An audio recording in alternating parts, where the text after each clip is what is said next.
જેમણે આંબા વાવેલ હોય અને ઘણા લોકો એવું વિચારતા હોય કે મારે નાનો આંબો છે ને એમાં ફ્લાવરિંગ આવી ગયું તો શું કરવું. ઘણા ફ્રૂટિંગ સેટ કરવાનું વિચારતા એટલે ફળ લેવાનું વિચારતા હોય તો એ પદ્ધતિ હાવ ખોટી છે. એનાથી છોડનો વિકાસ રૂંધાઈ જાય છે. તો શું કરવાનું, માનો કે આ આવડો જ આંબો છે, આમાં આપ જોઈ શકો છો ફ્લાવરિંગ આવ્યું છે. તો ફ્લાવરિંગને રાખવાનું નથી, ફ્લાવરિંગને જો આ રીતે તોડવાનું છે. આ સાચી પદ્ધતિ ફ્લાવર તોડવાની. અહીંથી આવી રીતે કરો ને એટલે બટકી ગયો, જોયું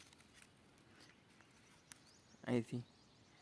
તો આ રીતે નાના આંબામાં ફ્લાવર આવ્યું હોય તો આ રીતે તોડી નાખવું. આંબામાં ફ્લાવરિંગ સેટ કરવું નહીં, બાકી આંબાનો 1 વર્ષ પાછો પડી જશે તમારો આંબો.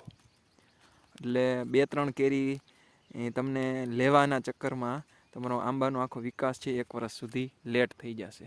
આંબાને લગતી આવી જ નવી નવી પ્રેક્ટિસિસ માટે 97 231 35 955 આ નંબરને સેવ કરી અને અમને મેસેજ કરો હાઈનો.